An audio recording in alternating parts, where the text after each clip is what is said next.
Good afternoon, everyone. I am Stockton City Manager Harry Black. This afternoon, you will also be hearing from Stockton Police Chief Stanley McFadden and Stockton Mayor Kevin Lincoln. As we will continue to do throughout this ordeal, we wanted to provide a situational update to the public this afternoon. First, I would like to extend condolences to the victims and their families. Please know that we are doing everything that we can to keep the city safe and to apprehend what looks like to be a single person who has committed these crimes, although we continue to chase down evidence to definitively confirm this fact. Daily, Stockton Police Department monitors numerous data points related to crime throughout the city.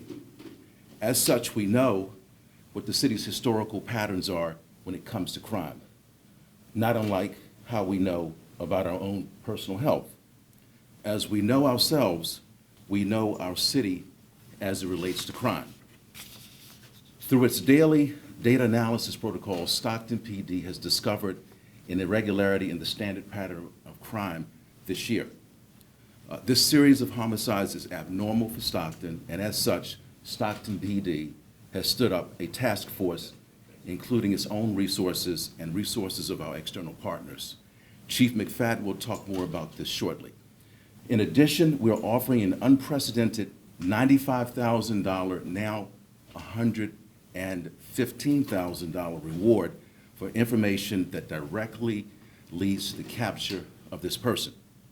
At this time, you will hear from Chief McFadden, and then he will be followed by Mayor Kevin Lincoln, after which we will entertain a couple of questions.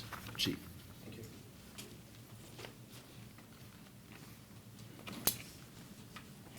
As I said before, we would reconnect with all of you when we have some more case developments, and that's why we're here today. I first want to address the comments regarding Stockton having a serial killer. You know, that's what's been messaged. That's the big question that we keep being asked. By definition, these shootings are a series of killings, and so we do believe we could have potential serial killer. That's how we're going to treat it as such. At this time, we don't know if it's a person or persons.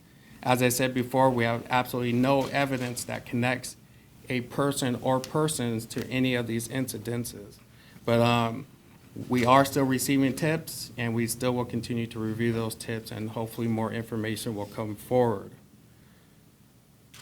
We have some video footage that we're going to show you here today. It's going to be a very short video.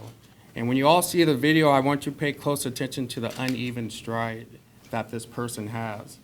Again, this person is a person of interest. Again, we have no evidence that connects this person as committing any of these crimes, but it's a person that we are interested in talking to. Also with that, we also want you to notice just how upright this person's posture is. You know, I like to think we all have a normal gait and walk about us when we walk around, but this person's posture is extremely upright and it's noticeable. That's something else that you'll be able to notice on a video once we show that. With that, as far as interconnecting these cases, we've done that through ballistics, and once you start working with ballistics, the process gets very slow. It takes a long time to confirm the information, and it takes a long time to get those official reports.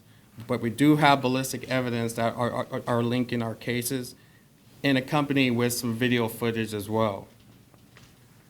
We have 7 cases linked, and I'm just going to give some quick stats on these cases.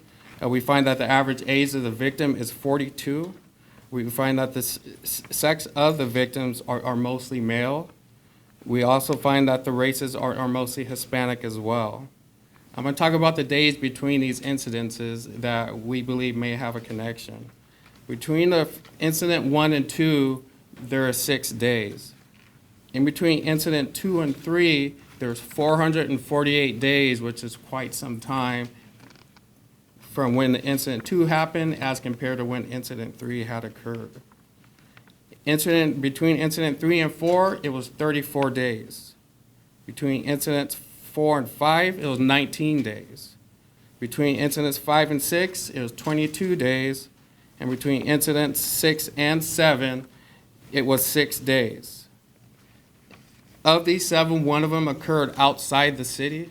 It occurred in Oakland, and we've been partnering with Oakland Police Department to have tabletop discussions as far as what information we have. Another development we've had is we had the opportunity to interview our only surviving victim. The circumstances regarding this victim took place last year. This was a black female adult. She was in her tent when she heard someone walking around her campsite. When she came out of her tent, she encountered someone holding a gun at her. There's multiple shots at her as she tried to defend herself by advancing at the suspect. At that time, the suspect lowered his or her shooting platform.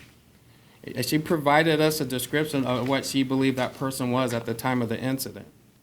She described that person between 5'10" and 6 foot, wearing all dark clothing, wearing a dark COVID-style mask that was concealing his face, and wearing a dark jacket as well. As she said, there's no words mentioned at all. As you heard, the reward amount keeps increasing, and I'm not surprised. I've met some incredible people in this community that are passionate about this community. I think when trauma occurs, that's when we're stronger in this community, and it shows that. I anticipate the reward to continue to increase. I think it's in excess of $100,000 right now. And I want to thank everyone from the media, the community leaders. Everyone has really rolled up their sleeves and tried to provide us tips. We have the tip line open. People are serious about this. A lot of people are calling in. They're emailing. Hey, how about this person? Hey, take a look at this. I'm glad that we're all doing the heavy lifting together, and that's what makes Stockton great. As we continue to get more information, we're going to continue to outreach with everyone. I want to thank the men and women in this police department that have not gone home. That's how serious they have been about these cases. I want to thank our law enforcement partners. All of our neighboring agencies have reached out. I spoke again with the sheriff today. He's given us all his resources at our disposal, including technology that they're onboarding. So everyone is in this together. We have our state and federal partners that are doing some heavy lifting with some of our video processing and other evidence that is very time-consuming to get through. But we've built an all-star team of dedicated folks that have the skills, knowledge, and ability to bring a capture to this person. Now I want to turn over to Mayor. Thank you, Chief. As we're gathered here this afternoon to discuss this recent string of homicides that we've known that they're interconnected, let's not forget the fact that to date, the city of Stockton, we've suffered the loss of 43 total Stocktonians.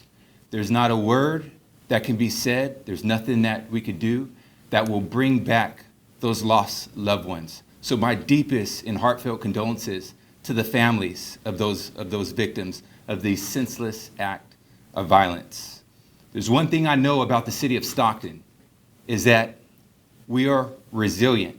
And when we experience and we go through adversity, like the chief said, we come together, we find a way.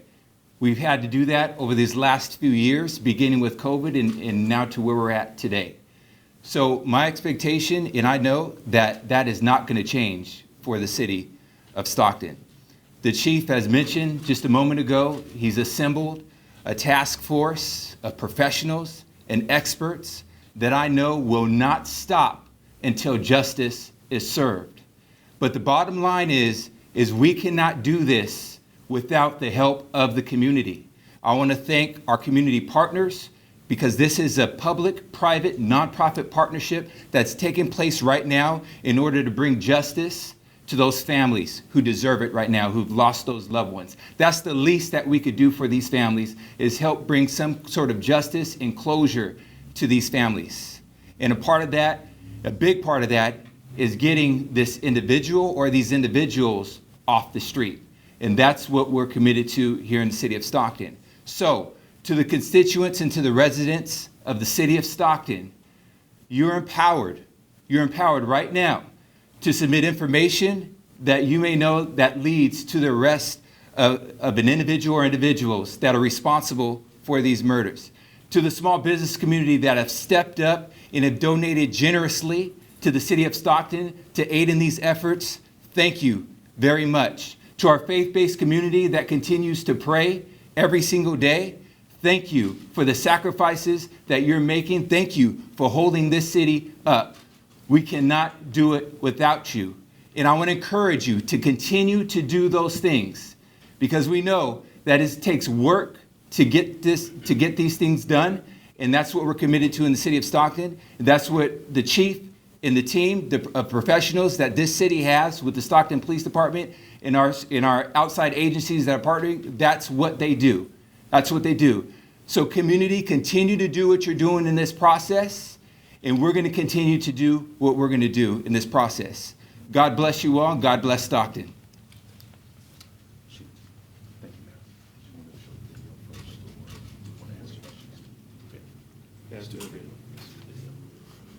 We're going to show the video at this time.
Okay, thank you. We'll take a couple of questions if there are any. Chief, do the characteristics of the victims suggest anything about a motive here? That's one thing we don't know. We don't know what the motive is. What we do believe is that it's mission oriented, right? This person's on a mission. Just appears to be very fluid and intentional in what that one person or multiple people are doing. So he's targeting certain people, it seems like? Well, we don't know what to be, because we've had male, we've had female, we've had different races. So at this time, we don't know exactly what they're targeting. We've had folks that live in homes, we've had folks that don't live in homes. So at this point, we just don't know. Chief, what are the ballistics that tie in these homicides? Chief, what are the ballistics that you're talking about that tie in these homicides? Can you comment on that? We're just going to say that we do have ballistic evidence that interconnects these cases. We're not going to go into depth on that because we don't want to affect the investigation. Hey Chief, so since the announcement of the 2 new connected cases, we now see kind of an expanded geographic scope into Oakland. I'm curious if you could speak to whether there are other cities that we believe at this point are being targeted. Are there other cases in Oakland or other surrounding areas? We're still submitting evidence at this time, which means so far we've gotten some local hits, but as the evidence continues to be processed and examined, it will alert us if there's a match outside of this county or other places. How many of them are homeless, these victims, Chief, so far? That I don't know. Chief, how concerned should the public be? I think it should be the same level of alertness that we message all the time. All the time we say you'll be aware of your surroundings. All the time we say if you're going to be alone at dark, be with someone else. All the time we say try to be in lighted conditions. These are safety measures that we message consistently, and we always will. So my advice would be just follow that. If you do that, it's very unlikely that you will encounter this person or persons. Chief, can you give details of that task force? Who makes up that task force? One thing great about the Stockton Police Department is we're part of every federal and state task force in the area. So what happens is they're used to working together on a regular basis. When something of this magnitude comes up, these are folks that already have working relationships that they direct their their focus onto this task. I spoke with several chiefs in the county. They're all very supportive. We had a large meeting today with the representatives from all the different departments in the state and the federal level. We handed out tasks, responsibilities. As we said, we're getting hundreds of daily tips that are coming in. So we're leaning on our partner agencies to filter through those leads and see which ones are substantial, as well as other tasks that we're partnering with as well. We're also partnering with different labs too for some of the evidence we have. Since the majority of the victims have been Hispanic, does the police have any reason to believe that this might be related to hate crimes? We have absolutely no information to that, right? To know if an incident was hate incident or hate crime, we would need to know more as to how it unfolded or what communications were made. And we have no witness that has said this person or persons has ever said anything like that, or even spoken for that matter. Is there any other physical evidence that connects these homicides so far, Chief? At that, the greatest evidence we have has been our video evidence and our ballistic evidence. And by looking and watching this person, the way they're walking, the way they carry themselves, does that tell you anything, maybe perhaps psychologically about this person? No, I am absolutely not a psychological profiler, but what it does tell me is we've seen this person of interest on more than one of the incidences, so it's absolutely someone we want to talk to and need to talk to. And again, we have not seen this person commit a crime or anyone for that matter, but that's what we're looking into. That's why we need the community's help to help bring that person to us. So they're not a suspect yet? This person is not a suspect, just a person of interest at this point? Absolutely, a person of interest. You've seen him Absolutely. in Do you have multiple any pieces idea of who footage. this is? You've seen this person in multiple pieces of footage, did you say? We've seen him in different videos. Yes. How many, Chief, would you say? That I don't know. All at the same incident? No, So different incidents? absolutely. You've seen the same person? Are the homeless more at risk because of this person? Well, to be honest, I would say everyone's at risk. You know, Especially since they're outside and they're in the dark. exactly. But I've also been in a lot of encampments where they pull together and are together. So it would take a homeless person. I would say any individual, homeless or not, out on their own, sleeping somewhere or sitting in a car a few hours before they go to work is probably it's not the best thing to do at any moment in time. It's always better to have people around you. Chief, What with the led two you new- to Oakland? What led this situation to the Oakland victim? That was with ballistic evidence. Hey Chief, so with the Is that it? I mean, the ballistic evidence, why were you looking in Oakland? Did Oakland contact you? Did you contact Oakland? How did that work? It's a little bit of background on ballistic evidence is it's entered into a statewide database. And so the hit comes up and then we connect with the agencies that had that hit. So that's how that comes about. It prompts the agency to reach out to another agency. Hey Chief, with the new kind of time frame that's essentially been established with those two cases, stretching all the way back to April 2021, could we just kind of get a sense of what was going on in that gap? Is it the suspicion that this person kind of went dark, or was this person or people on anyone's radar between that April 2021 and the July 8th of this year? And it's something I promise you folks is to bring facts. So I have absolutely no answer as to why that pistol went dormant for over 400 days. Absolutely no reason. You know, it could have been more than one person that handled it. We just don't know. That's an awful long time for something to be inactive. Are Do you think that is more, one that he's getting more firearm in these bolder? cases? They're getting more bolder with the shootings? With the timeline, there was that space, but now they're increasing and getting closer and closer. Do you think they're getting bolder with these murders? I don't know. I would have to know the mindset of the perpetrator or perpetrators, but I know we are starting to have a little bit of distance from the most recent one, where we've had them happen closer in sequence before. Chief, with 5 of the 7 victims being Mexican and the lone survivor telling Tsunai Times that she could be mistaken as a Mexican male in the dark, is it possible that the white victim could have possibly also been mistaken as a Mexican male? That is the prime target? Oh, absolutely. I absolutely believe If someone appears to be a certain complexion that this person is targeting, that it could almost be any race to fit that complexion, if that's what the shooter's after, absolutely. Are you dealing with one firearm in this case, and also the surviving female? Was she hit at all, and is she light skinned? And what race do you think that this person of interest is? To answer your first question, yes, the black female, she was struck. She survived her wounds. She was lighter complected. As far as the complexion race, I just don't know. Again, I'm gonna bring facts that are verified, and I have no clue what that person is or who that person is. We have time for 2 more questions. And all the homicides happened within minutes of each other, so are you all targeting, putting resources at that, near that specific location, or how are you handling this? Yes, we've been heavier during the night hours than we've have been in some time.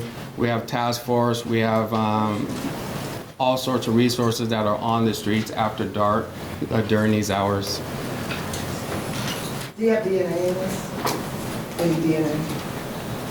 At this time, we're still getting a lot of things processed, so we're waiting to hear back on a lot of evidence. All right, thank you, guys. That will end our press conference.